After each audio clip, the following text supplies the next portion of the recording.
नवरात्रि की आप लोग को ढेर सारी बधाई, शुभकामनाएँ, मंगलमय हो। तो आज आपको हम बताने वाली हूँ कि सरल पूजा विधि, बिल्कुल सरल पूजा विधि आपको बताने वाले हैं। जैसे आप कॉलेज जा रहे हैं और या आप स्कूल के टीचर हैं, जो भी हैं, आपको आप घर पे नहीं रहते, आपको बाहर जाना है, तो सुबह आपको कैसे जल्दी से पूजा करना है, तो पूरी जानकारी इस वीडियो में मिलेगी। तो राधे राधे, आप लोग कैसे हैं? राधे राधे, आप लोग कैसे हैं? आशा करते हैं कि आप लोग हमेशा स्वस्थ होंगे, मस्त होंगे, अपने अच्छे अच्छे काम में बिल्कुल व्यस्त होंगे। तो मैं हूँ आपकी रंजना और स्वागत करती हूँ वैष्णवी देसी सांग चैनल में। आप लोग कैसे हैं ये बताने के लिए आप लोग कमेंट बॉक्स में राधे राधे ज़रूर लिखना। तो आज आपको हम बताने वाले हैं सरल पूजा विधि कि जैसे आप घर से बाहर जा रहे हैं, जैसे बेटियाँ हैं वो पढ़ने जा रही हैं और बेटे हैं वो भी बाहर जा रहे हैं, घर के पति हैं, हस्बैंड वाइफ हैं, वो दोनों नौकरी कर रहे हैं, उनको सबको बाहर जाना है। तो सरल पूजा विधि आज आपको बताने वाले हैं कि सरल पूजा विधि कैसे आपको पूजा करना है। तो सबसे पहले आपको क्या करना है, सबसे पहले नवरात्रि की आप लोग को ढेर सारी बधाई, शुभकामनाएं, आपकी मंगलमय हो और माता रानी की आपके ऊपर हमेशा कृपा बनी रहे। तो देखिए हमारे चैनल पे माता का हर पहल माता का, दूसरी माँ का, तीसरे का, क्योंकि देखिए 9 दिन में अलग अलग रूपों में माता का पूजा होता है। तो आज आपको हम ये बताने वाले हैं कैसे आपको सरल पूजा करनी चाहिए, सरल पूजा विधि। तो देखिए पहले इस तरह से आपको पहले माता की चौकी सजा लेनी थी। ये आपको, क्योंकि देखिए आप पीला कपड़ा भी ले सकते हैं और लाल भी ले सकते हैं। तो ये माता रानी की चौकी देखो हम बिछा दी है। माता रानी की चौकी बिछाने के बाद फिर हम क्या करते हैं, माता रानी की हम मूर्ति आपके पास जो भी आपके पास पर्याप्त है, मान लो जैसे आपके पास माता रानी का सिंगल फ़ोटो है तो आप सिंगल भी रख सकते हैं। अगर माता रानी का आपके पास मूर्ति है तो आप मूर्ति भी रख सकते हैं। जो कुछ आपके पास है आप उसको रख सकते हैं। तो देखिए माता रानी की चौकी सजा लिए हैं। चौकी पे हम लाल वस्त्र बिछा के उसके बाद में माता रानी का हम, ये हमारे पास तीन माता का फ़ोटो है। दुर्गा माता है, शारदा माता है, काली माता है। तो ये तीनों माता विराजमान है। उसके बाद में माता को क्या करते हैं, चुंदरी उड़ा देते हैं। तो देखो जय माता के नाम से हम चुंदरी उड़ा दिए और उसके बाद में जहाँ पे हम माता जी का पूजा करते हैं वहाँ पे हमको गणेश और लक्ष्मी जी को ज़रूर रखना चाहिए, क्योंकि देखिए बिना गणेश जी का पूजा अधूरा रहता है। तो देखिए हम गणेश जी को रखते हैं। तो देखिए हम गणेश जी को विराजमान कर दिए हैं और गणेश जी को वस्त्र भी पहना दिए हैं और लक्ष्मी जी को भी विराजमान कर दिए हैं।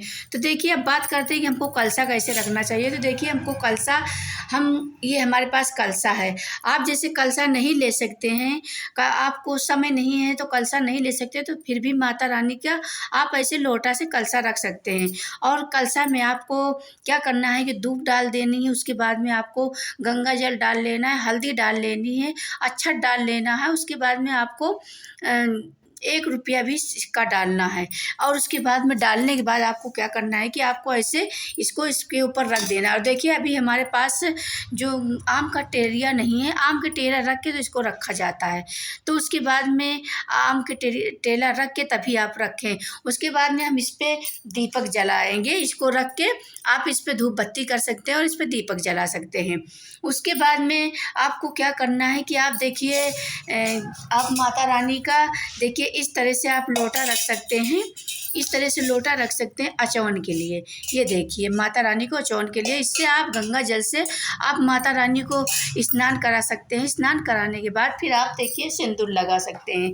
ये हमारे पास आप लाल भी सिंदूर चढ़ा सकते हैं और पीला भी सिंदूर चढ़ा सकते हैं।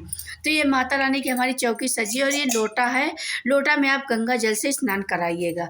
उसके बाद में आपको क्या करना है, देखिए एकदम बिल्कुल सरल तरीके से आपको बता रहे हैं। आपके पास कुछ हो, क्योंकि श्रद्धा होनी चाहिए, नवरात्रि में श्रद्धा होनी चाहिए।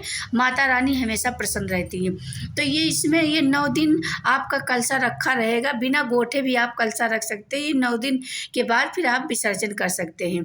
और इस चावल को आपको इधर उधर फेंकना नहीं है। इस चावल को आप अपने घर के चावल में डाल लीजिए। उसके बाद में थोड़ा थोड़ा करके आप बनाइएगा। माता रानी बहुत ही श्रेष्ठ है, बहुत ही फलदायी है। और अच्छा फल प्रदान करती हैं। तो देखिए इस तरह से हमारे पास एक घंटी रखी है और ये फूल है। तो देखिए फूल अभी हमारे पास ज़्यादा नहीं है क्योंकि हम विधि बता रहे हैं, फूल इस समय मिलता नहीं है और वीडियो हम दोपहर में बना रहे हैं। तो ये फूल माता रानी को आप चढ़ा सकते हैं।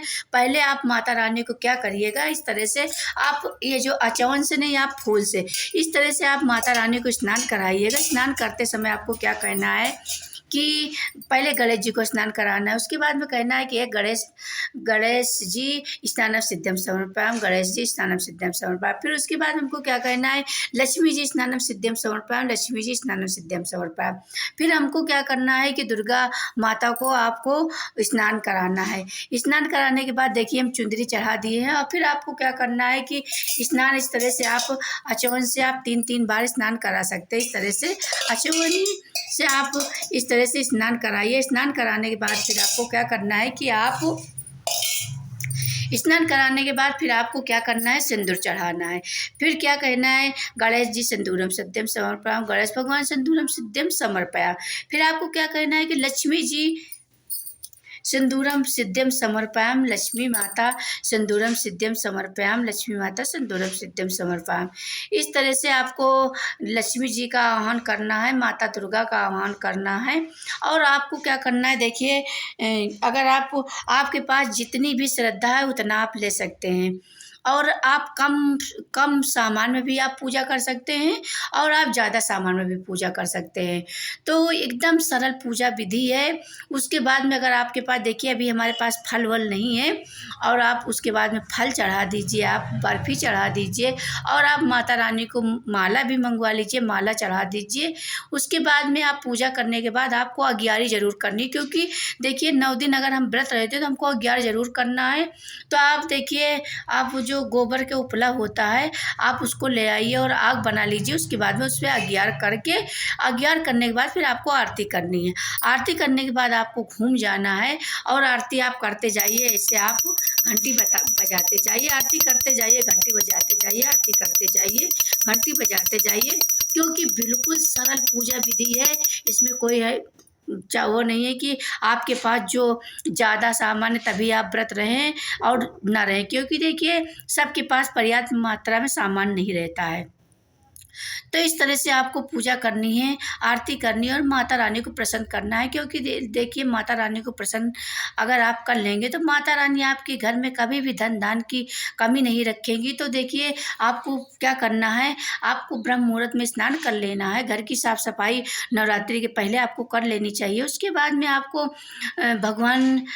भगवान को जल चढ़ाना है, यानी सूर्य भगवान को आपको जल देना है ब्रह्म मुहूर्त में। उसके बाद में आपको तुलसी माता को जल चढ़ाना है। फिर आप अपने घर के जो चौकी बनाए हैं, आप जहाँ पे स्थापित किए हैं 9 दिन के लिए, आप कलश स्थापित किए हैं और आप माता जी को विराजमान किए हैं, गणेश जी को विराजमान किए हैं और आप हम लक्ष्मी जी को, तो आप वहाँ पूजा करिए। और जैसी आपकी श्रद्धा हो, माता रानी नहीं कह रही कि अगर हमारे पास 56 भोज है तभी हमारी माता रानी आएगी। सिर्फ आपको श्रद्धा चाहिए। श्रद्धा भाव से अगर आप पूजा करेंगे तो माता रानी वहाँ ज़रूर आती हैं। तो आप श्रद्धा भाव से पूजा करना, पाठ करना और माता जी की आरती करना, ये पूरा आपको संपूर्ण पूजा विधि बता दिए हैं। कोई इसमें कमी नहीं रह गई है। ये इसलिए कि हमारे पास पूरा सामान है नहीं है, तो इसलिए आप पूरा पूजा अब इसमें आप ज़रूर रख लीजिएगा आम की टेरा, क्योंकि आम की टिलिया मिल जाती है, आसानी से मिल जाती है। अगर आप माली से फूल मंगवाते हैं तो वहाँ भी मिल जाती है। तो आप गणेश जी को और लक्ष्मी जी को ज़रूर वस्त्र पहनाना, और जहाँ भी पूजा करें बगैर गणेश और लक्ष्मी जी का पूजा अधूरा रहता है। तो आप माता रानी का आप बड़ा भी फ़ोटो रख सकती है, छोटा है छोटा जो आपके पास हो वो रख सकती हैं। तो इस तरह से आपको पूजा करना है और पूजा आप लोग अच्छे ढंग से करें और किसी से गलत व्यवहार न करें। घर में बिल्कुल शांति का माहौल रखें। कहते हैं कि जहाँ सुमत वहाँ संपद विदनाना और जहाँ कुमत वहाँ विपत निधाना। तो आप लोग किसी की इधर उधर की चुगली नहीं करना और किसी से गलत व्यवहार नहीं करना, सबसे झूठ मत बोलना, नवरात्रि भर में आपको बिल्कुल झूठ नहीं बोलना। तो इस तरह से आपको पूजा पाठ करना है। और अगर आपके घर में कन्या है तो कन्या का आपको अच्छे से उनसे व्यवहार करना है। कन्या को देवी के रूप में आपको उनको भोजन देना है। उसके बाद में आपको फिर आप अष्टमी के दिन भी कन्या खिला सकते हैं और नवमी के दिन भी कन्या खिला सकते हैं। और कन्या में आपको देखिए 11 साल से नीचे की कन्या आपको लाना है। 11 साल तक के चल जाता है, बाकी 12, 13, 14 साल की कन्या आप नहीं बुलाना। कन्या में आपको 5 कन्या मिल जाए तो ठीक है, और 7 मिल जाए तो ठीक है, और 9 मिल जाए तो ज़्यादा ठीक है। तो इस तरह से आप कन्या खिला सकती हैं। और कन्या खिलाने में आप अपने घर में देसी घी में बनाइए, पूड़ी बनाइए और थोड़ा सा चना उबाल लीजिए। उसके बाद में आप देसी घी में हिलवा, रवा भूज के हिलवा बनाइए। हिलवा, पूड़ी और चना ये माता जी का प्रसाद है, तो आप उसको चढ़ाइएगा। उसके बाद में आप 9 कन्या को खिलाइएगा। अगर आपके पास सामर्थ्य तो आप माता के नाम पर कि हमारी देवी हैं तो उनको आपको चुंदरी उड़ा देना है। चुंदरी उड़ाइए और एक एक फल, और आपको दक्षिणा ज़रूर देनी। दक्षिणा में आप 5-5 रुपया भी दे सकते हैं।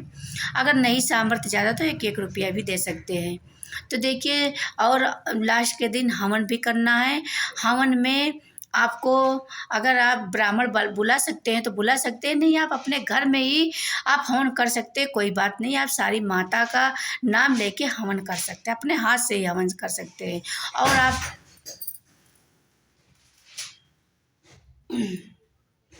और इसके बाद आप इस कलश के ऊपर आप नारियल भी रख सकते हैं। अगर आप के पास सामर्थ्य है तो आप नारियल रख सकते हैं। इस पे नारियल रख के उसके बाद में लाल धागे में लपेट के, और या लाल धागे में लपेट दें, और या आप कलावा इसमें बांध सकती हैं। और अगर आपके पास वस्त्र नहीं है गणेश जी को पहनाने के लिए तो आप कलावा चढ़ा सकती हैं। लक्ष्मी जी को वस्त्र नहीं है पहनाने के लिए तो आप कलावा चढ़ा सकती हैं। माता दुर्गा को आपको मान लो चुंदरी तो उड़ाना ही है, तो नहीं तो आप कलावा चढ़ा सकती हैं। और आप श्रृंगार भी चढ़ा सकती हैं। मान लो जिस दिन से आपका स्थापना कर रही हैं तो उस दिन आप माता को श्रृंगार चढ़ा सकती हैं, सिंदूर चढ़ा सकती, बिंदी चढ़ा सकती हैं। और आप लोग नवरात्रि में श्रृंगार करना, लेकिन आप लोग लिपस्टिक नहीं लगाना। लिपस्टिक लगाना वर्जित है। नवरात्रि में लहसुन प्याज का बिल्कुल सेवन नहीं करना। नवरात्रि में बिल्कुल आप लोग स्वच्छ जल पिएं और शुद्ध भोजन करें। अगर जो लोग भोजन करते हैं तो जो लोग व्रत रहते हैं तो आप लोग अच्छे से साफ़ सफाई से आप लोग अपने घर का ही फल खाएं, घर का ही बनाया खाएं, बाहर का कुछ भी नहीं खाएं। तो अगर वीडियो मेरी अच्छी लगती है पूरी जानकारी तो आप लोग वीडियो को लाइक करिएगा, शेयर करिएगा, कमेंट करिएगा। और कमेंट में आप लोग राधे राधे ज़रूर लिखिएगा। जो लोग हमारी माता जी के भक्त हैं वो लोग वीडियो को ज़रूर लाइक करें, शेयर करें, कमेंट करें। और जो लोग चैनल पे नए हैं चैनल को सब्सक्राइब करके बेल आइकन को ज़रूर प्रेस कर दें, जिससे हमारी वीडियो की नोटिफिकेशन आप सबके पास सबसे पहले पहुँचे। और आप लोग कमेंट में जय माता दी, राधे राधे ज़रूर लिखना। फिर मिलते हैं किसी अच्छी वीडियो के साथ, तब तक के लिए राधे राधे।